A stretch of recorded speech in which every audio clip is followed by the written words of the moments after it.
ஊடகவியலாளர் சந்திப்பில் கலந்து கொண்டு கருத்து வெளியிட்ட அவர், சமய மற்றும் சுற்றுச்சூழல் ரீதியாக மிகவும் உணர்திறன் கொண்ட இப்பகுதி தற்போது அங்கு வருபவர்களினால் அழிவுக்குள்ளாகி இருப்பதாக குறிப்பிட்டார்.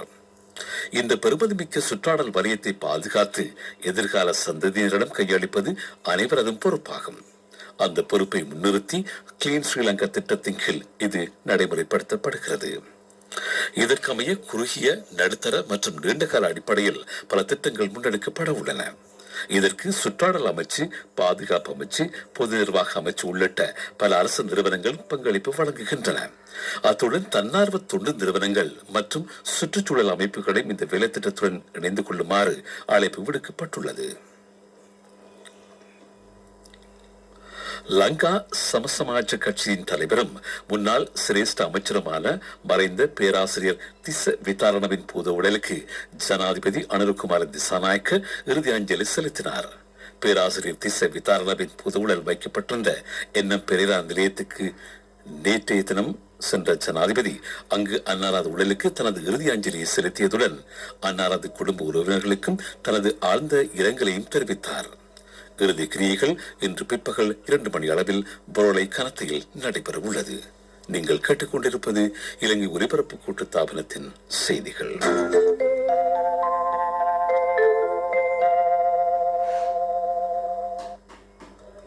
திட்வா சூறாவளியினால் பாதிக்கப்பட்ட வழிபாட்டு தலங்களை மீண்டும் கட்டியெழுப்பும் வேலை திட்டத்தில் கண்டி மாவட்ட நிகழ்வு இன்று நடைபெறவுள்ளது. பிரதி அமைச்சர் கமகெதிர திசாநாயக்கவின் பங்களிப்புடன் பல விகாரைகளில் இது நடைமுறைப்படுத்தப்பட உள்ளது. பல விகாரைகளை மையப்படுத்தி இந்த தேசிய வேலை திட்டம் முன்னெடுக்கப்படுகின்றது. குற்றங்கள் மற்றும் போதைப்பொருள் ஒழிப்பு நடவடிக்கையின் கீழ் நேற்று 31,525 பேர் சோதனைக்குட்படுத்தப்பட்டனர். இதன்போது சந்தேகத்தின் பேரில் 853 பேர் கைது செய்யப்பட்டனர். குற்றங்களுடன் நேரடியாக தொடர்புடையவர்களாக 20 பேர் அடையாளம் காணப்பட்டுள்ளனர். அத்துடன் பிடியாணை உத்தரவு பிறப்பிக்கப்பட்டிருந்த 429 பேர் கைது செய்யப்பட்டனர். திறந்த பிடியாணை பிறப்பிக்கப்பட்டிருந்த 203 பேரும் கைது செய்யப்பட்டனர். மதுபோதையில் வாகனம் செலுத்திய 527 சாரதிகளும் கவனக்குறைவாக வாகனம் செலுத்திய 96 பேரும் கைது செய்யப்பட்டுள்ளதாக போலீஸ் ஊடக பேச்சாளர் உதவி போலீஸ் அத்தியட்சகர் FU வுட்ல தெரிவித்துள்ளார். இலங்கைக்குள் கொண்டுவரப்படும் போதைப் பொருட்களில் 80% அதிகமானவை கடல் மார்க்கமாகவே சட்டவிரோதமான முறையில் கடத்தப்படுவதாக மேல் மாகாண சிரேஷ்ட பிரதி போலீஸ் அதிபர் சஞ்சீவ மெதவத்த தெரிவித்துள்ளார். போதைப் பொருட்களுடன் துப்பாக்கிகளும் நாட்டுக்குள் கொண்டுவரப்படுவதாகவும் யுத்த காலத்தில் சமூகத்துக்குள் பரவிய துப்பாக்கிகள் இன்னும் புழக்கத்தில் இருப்பதாகவும் அவர் குறிப்பிட்டுள்ளார். அவற்றை போலீஸ் பொறுப்பில் எடுப்பதற்கான நடவடிக்கைகள் தொடர்ச்சியாக முன்னெடுக்கப்பட்டு வருகின்றன. அதன்படி போலீஸ் விசேட அதிரடிப்படையினரால் இந்த ஆண்டு இதுவரையான காலப்பகுதியில் 352 துப்பாக்கிகள் கைப்பற்றப்பட்டுள்ளன. இவ்வாறு கைப்பற்றப்பட்டவற்றுள் 11 T56 ரக துப்பாக்கிகள், 12 பிஸ்டல்கள், 7 ரிவால்வர்கள் மற்றும் 322 ஏனைய வகை துப்பாக்கிகளும் அடங்குவதாக தெரிவிக்கப்பட்டுள்ளது.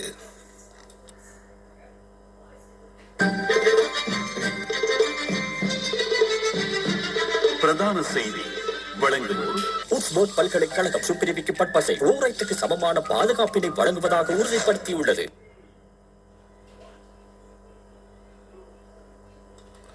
கரவலை மீன்பிடி தொழிலில் நிலவும் பிரச்சனைகளை ஆராய்வதற்காக நியமிக்கப்பட்ட கூட்டுக்குழு இன்று முதல் கூடி கலந்துரையாட உள்ளதாக கடற்றொழில் பிரதி அமைச்சர் ரத்ன கமகே தெரிவித்துள்ளார். இந்த குழு 5 மீனவர்கள் மற்றும் 5 அமைச்சின் அதிகாரிகளை கொண்டுள்ளது. இது தொடர்பான அறிக்கையை குறுகிய காலத்துக்குள் சமர்ப்பிக்க உள்ளதாக பிரதி அமைச்சர் குறிப்பிட்டுள்ளார். அந்த அறிக்கையின் அடிப்படையில் உரிய நடவடிக்கைகளை எடுக்க இணக்கம் காணப்பட்டுள்ளது. மீனவர்கள் எதிர்நோக்கும் பிரச்சனைகள் குறித்து இங்கு விரிவாக ஆராயப்பட உள்ளது. மீனவ சமூகம், மீன்பிடி தொழில் மற்றும் சூழல் மண்டலத்தை பாதுகாத்தல் ஆகிய விடயங்களை அடிப்படையாக கொண்டு சுமூகமான முறையில் செயல்பட்டு இணக்கப்பாட்டுக்கு வரவுள்ளதாக பிரதி அமைச்சர் ரத்ன கமகே தெரிவித்துள்ளார்.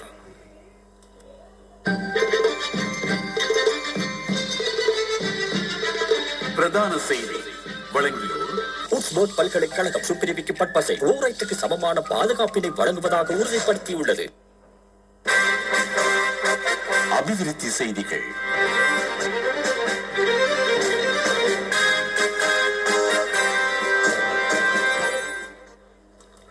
விளையாட்டுத்துறையை அபிவிருத்தி செய்வதனை நோக்கமாக கொண்டு உள்ளக விளையாட்டரங்கு உட்பட உதைப்பந்தாட்டம், ரக்பி மற்றும் 400 மீட்டர் ஓடுதளத்தை கொண்ட விளையாட்டு வளாகம் ஒன்று அனுராதபுரம் லோலுகாஸ்வெவ பகுதியில் நிர்மாணிக்கப்பட உள்ளதாக விளையாட்டுத்துறை அமைச்சர் சுனில் குமார் கமகே தெரிவித்துள்ளார். இதன் மூலம் அனுராதபுரத்துக்கு மாத்திரமன்றி குருநாகல், வவுனியா, டம்புள்ள உள்ளிட்ட பல மாவட்டங்களைச் சேர்ந்த வீரர்களும் வசதிகளை பெற்றுக் கொள்ள முடியும். அனுராதபுரம் லோலுகாஸ்வெவ நுவரகம பகுதியில் அமையவுள்ள விளையாட்டு வளாகத்தின் நிர்மாண பணிகளை நேரில் சென்று பார்வையிட்ட போதே விளையாட்டுத்துறை அமைச்சர் இதனை தெரிவித்தார். வர்த்தக செய்தி அனுசரணை. பட்டதாரியாகும் போது, திருமணத்தின் போது, குழந்தை பிறப்பின் போது மற்றும் 25வது திருமண ஆண்டு நிறைவின் போது 50,000 ரூபாய் வரை விசேட அனுகூலங்கள். மாதாந்தம் 12,500 ரூபாய் வீதம் சேமித்திடும் ஸ்ரீ சேவிங்ஸ் சாம்பியன்களுக்கு மேலும் பணப்பரிசுகள். பி டெசி நவநாகரிக ஆடை விற்பனை நிலையம் வெள்ளவத்தை காலி வீதி இலக்கம் 37 அண்மையில் திறந்து வைக்கப்பட்டது. பாலிவுட் பாணியிலான ஆடைகளை இங்கு கொள்வனம் செய்ய வாய்ப்பு வழங்கப்பட்டுள்ளதாக இதன் நிறுவனர் ரக்தா ரோஷாந்தீன் திறப்பு விழாவின் போது தெரிவித்தார். அனைத்து தரப்பினருக்கும் ஏற்றவாறு தைக்கப்பட்ட ஆடைகளை ஒரே குறையின் கீழ் பெற்றுக் கொள்ளும் வசதி நுகர்வோருக்கு இதன் மூலம் ஏற்படுத்தி கொடுக்கப்பட்டுள்ளதாக அவர் குறிப்பிட்டார். பட்டதாரியாகும் போது, திருமணத்தின் போது, குழந்தை பிறப்பின் போது மற்றும் 25வது திருமண ஆண்டு நிறைவின் போது 50,000 ரூபாய் வரை விசேட அனுகூலங்கள். மாதாந்தம் 12,500 ரூபாய் வீதம் சேமித்திடும் ஸ்ரீ சேவிங்ஸ் சாம்பியன்களுக்கு மேலும் பணப்பரிசுகள்.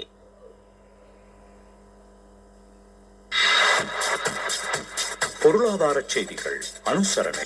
நீங்கள் சுற்றுலா துறையில் சேவைகளை வழங்குபவராயின் இலங்கை சுற்றுலா மேம்பாட்டு ஆணையத்தில் பதிவு செய்வது கட்டாயம். பதிவின்றி சேவைகளை வழங்குவது சட்டவிரோதம். SLTDA இணையதளத்தில் பதிவு செய்து 1912க்கு அழையுங்கள். இலங்கை முதலீட்டு சபை எதிர்வரும் மார்ச் மாதம் 30ஆம் தேதி கொழும்பில் இலங்கை முதலீட்டு மன்றத்தை நடாத்த உள்ளது. இலங்கையின் பசுமையான மற்றும் அதை சார்ந்த எதிர்காலத்துக்காக முதலீடு செய்தல் என்பதே இம்முறை துணைப்பொருளாகும். ஐரோப்பிய ஒன்றியம், ஆசிய அபிவிருத்தி வங்கி, ஆசிய பசிபிக் பிராந்தியத்துக்கான ஐக்கிய நாடுகளின் பொருளாதார மற்றும் சமூக ஆணைக்குழு ஆகியவற்றுடன் இணைந்து ஏற்பாடு செய்யப்பட்டுள்ள இந்த மன்றம் நிலைப்பெண் தன்மை, தொழில்நுட்ப அடிப்படையிலான வளர்ச்சி, பொருளாதார மேம்பாடு ஆகியவற்றில் கவனம் செலுத்தி நாட்டின் முதலீட்டு வாய்ப்புகளை சர்வதேச ரீதியில் முன்வைக்க உள்ளது. சுற்றுலா துறையில் தங்குமிடம் அல்லது பிற சேவைகளை வழங்கும் ஒரு தொழிலை நீங்கள் நடத்துகிறீர்களா? இலங்கை சுற்றுலா மேம்பாட்டு ஆணையத்தில் பதிவு செய்து சட்டப்பூர்வ அங்கீகாரம், சிறந்த வருமான வாய்ப்புகள் மற்றும் நல்ல பயிற்சியை பெறுங்கள். SLTDA இணையத்தில் பதிவு செய்யுங்கள். பதிவு செய்யாமல் செயல்படுவது சட்டவிரோதமானது. மேலதிக தகவலுக்கு தொடர்பு கொள்ளுங்கள் 1912. இது இலங்கை சுற்றுலா மேம்பாட்டு ஆணையத்தின் செய்தி. உங்கள் கவனத்திற்கு அனுசரணை. கசாகல கிரீன் சூப்பர் புதிய இடம், குறைந்த விலை, காட்சியறைகள் மாத்தளை, கடுவல மற்றும் Athurugiriya group of Kasagala green plantation. அலையுங்கள் 0128644012. பிரதேச செயலக பிரிவுக்குட்பட்ட பல கிராமங்களில் தற்பொழுது காட்டு யானைகளின் அட்டகாசம் அதிகரித்துள்ளதாக விவசாயிகள் கவலை தெரிவித்துள்ளனர். இந்த பகுதியில் உள்ள சோளம் மற்றும் முதிர்ந்த நெல் பயிர்களுக்கு காட்டு யானைகள் பெரும் சேதத்தை விளைவிப்பதன் காரணமாக அவர்கள் பெரும் பொருளாதார நட்டத்தை சந்தித்துள்ளனர்.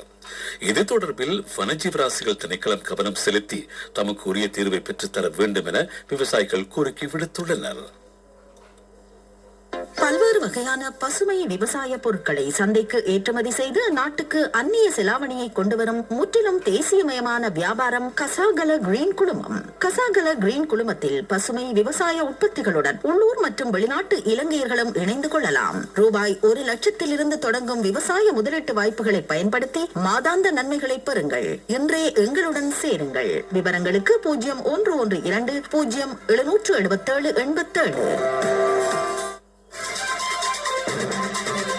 உலக செய்திகள் அனுசரணை வழங்குவோம். வாழ்வின் முதலடி வைக்கும் நாள் முதல் நம்பிக்கையின் முதல்வன் உங்களுடன் சகலத்தையும் பெற்றுக் கொள்ளும் ஒரே இடம் பீப்பிள்ஸ் லீசிங், நம்பிக்கையின் முதல்வன். ஈரான் அமெரிக்காவுடன் அணுசக்தி ஒப்பந்தம் ஒன்றை மேற்கொள்ள உள்ளது. இதன் மூலம் இரு தரப்பினருக்கும் பொருளாதார நன்மைகள் கிடைக்கும் என ஈரானிய ராஜதந்திரி ஒருவர் தெரிவித்துள்ளார். தெஹ்ரானுக்கும் வாஷிங்டனுக்கும் இடையிலான இரண்டாம் சுற்று பேச்சுவார்த்தைக்கு சில நாட்களுக்கு முன்னதாக இந்த உடன்பாடு எட்டப்பட்டுள்ளது. ஈரானின் அணுசக்தி திட்டம் தொடர்பாக பல தசாப்தங்களாக நிலைவரும் பிணக்குகளை தீர்ப்பதற்கும் புதிய மோதலை தவிர்ப்பதற்கும் ஈரானும் அமெரிக்காவும் இந்த மாத ஆரம்பத்தில் புதிய பேச்சுவார்த்தைகளை ஆரம்பித்தன. கடல் மட்டத்தில் இருந்து ஆயிரக்கணக்கான மீட்டர் ஆழத்தில் அரிய வகை மண் இருப்பதாக கருதப்படும் பகுதியில் அகழ்வாராய்ச்சிகளை வெற்றிகரமாக மேற்கொண்ட ஜப்பானிய அகழ்வாராய்ச்சி கப்பல் மீண்டும் தாயகம் திரும்பியுள்ளது. ஜப்பானின் மினாடி மோஷிமா தீவுக்கு கிழக்கே சுமார் 150 கிலோமீட்டர் தொலைவில் உள்ள கடல் பகுதியில் ஒரு மாத காலமாக இந்த ஆய்வு நடத்தப்பட்டது. இது பசிபிக் கடலில் ஜப்பானின் பிரத்யேக பொருளாதார மண்டலத்துக்குள் அமைந்துள்ளது. தொழில்நுட்பத்துறைக்கு அவசியமான அரிய வகை கனிமங்கள் இப்பகுதியில் அதிக செறிவில் காணப்படுவதாக ஆய்வுகளில் கண்டறியப்பட்டிருக்கிறது. உலக செய்திகள் அனுசரணை வழங்குவோம். வாழ்வின் முதலடி வைக்கும் நாள் முதல் நம்பிக்கையின் முதல்வன் உங்களுடன் சகலத்தையும் பெற்றுக்கொள்ளும் ஒரே இடம் பீப்பிள்ஸ் லீசிங் நம்பிக்கையின் முதல்வன். விளையாட்டுச் செய்திகள். T20 உலகக்கிண்ண கிரிக்கெட் தொடரில் 3 போட்டிகள் இன்று நடைபெறுகின்றன. இங்கிலாந்து மற்றும் இத்தாலி அணிகளுக்கு இடையிலான சி பிரிவுக்கான போட்டி இன்று பிற்பகல் 3 மணிக்கு ஈடன் கார்டன் மைதானத்தில் நடைபெறவுள்ளது. அத்துடன் இலங்கை மற்றும் ஆஸ்திரேலிய அணிகளுக்கு இடையிலான பி பிரிவு போட்டி இரவு 7 மணிக்கு கண்டி பல்லேகல சர்வதேச கிரிக்கெட் மைதானத்தில் நடைபெறவுள்ளது. இதேவேளை T20 உலகக்கிண்ண தொடரில் ஆப்கானிஸ்தான் மற்றும் ஐக்கிய அரபு எமிரேட்ஸ் அணிகளுக்கு இடையிலான போட்டி தற்பொழுது டெல்லியில் நடைபெற்று வருகின்றது. காலநிலை அறிக்கை. மத்திய மற்றும் உவா மாகாணங்களிலும் அம்பாறை, மட்டக்களப்பு, ஹம்பாந்தோட்டை மாவட்டங்களிலும் அடிக்கடி மழை பெய்யக்கூடும் என வளிமண்டலவியல் திணைக்களம் தெரிவித்துள்ளது. மேல் சப்ரகம மாகாணங்களிலும் காலி, மாத்தறை மாவட்டங்களிலும் பிற்பகல் வேளையில் மழை பெய்வதற்கான சாத்தியக்கூறுகள் காணப்படுவதாக திணைக்களம் வெளியிட்டுள்ள வானிலை அறிக்கையில் குறிப்பிடப்பட்டுள்ளது. மீண்டும் தலைப்புச் செய்திகள். நாளை ஆரம்பமாக உள்ள கல்வி பொதுத்தராதர சாதாரண பத்திர பரீட்சைக்கான அனைத்து ஏற்பாடுகளும் தயார் செய்யப்பட்டுள்ளன. கலைவலை மீன்பிடி தொழிலின் பிரச்சனைகளை ஆராய்வதற்காக நியமிக்கப்பட்ட கூட்டுக்குழு இன்று முதல் கூட உள்ளது. சமநல ஸ்ரீ ஹரித யாத்திரை வேலைத்திட்டம் அடுத்த வியாழக்கிழமை ஆரம்பமாக உள்ளது. காலம் சென்ற பேராசிரியர் திஸ்ஸ வித்தாரணவின் பொது உடலுக்கு ஜனாதிபதி இறுதி அஞ்சலி செலுத்தினார். 80% அதிகமான போதைப் பொருள் கடல் மார்க்கமாகவே நாட்டுக்குள் கொண்டு வரப்படுவதாக போலீசார் தெரிவிப்பு. குற்றங்கள் மற்றும் போதைப்பொருள் ஒழிப்பு நடவடிக்கையின் கீழ் நேற்று 31,000க்கும் அதிகமானோர் சோதனைக்கு உட்படுத்தப்பட்டனர். ஈரானும் அமெரிக்காவும் அணுசக்தி ஒப்பந்தம் ஒன்றை மேற்கொள்வதற்கு தயாராகின்றன. T20 உலகக்கிண்ண தொடரில் இலங்கை, ஆஸ்திரேலிய அணிகளுக்கு இடையிலான போட்டி இன்று. இத்துடன் இந்த செய்தி அறிக்கை நிறைவு பெறுகின்றது. எமது அடுத்த பிரதான செய்தி அறிக்கை மாலை 6 மணிக்கு ஒலிபரப்பாகும்.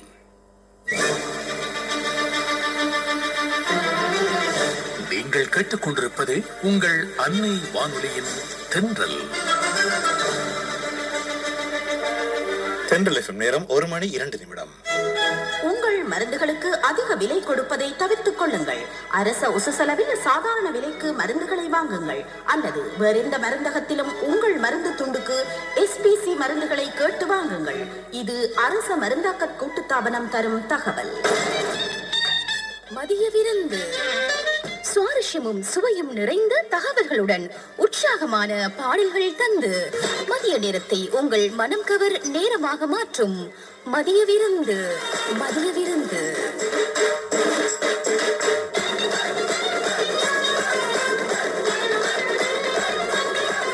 தொடர்ந்து 3 மணி வரை உங்களை மகிழ்விக்க காத்திருக்கிறது மதிய விருந்து நிகழ்ச்சி.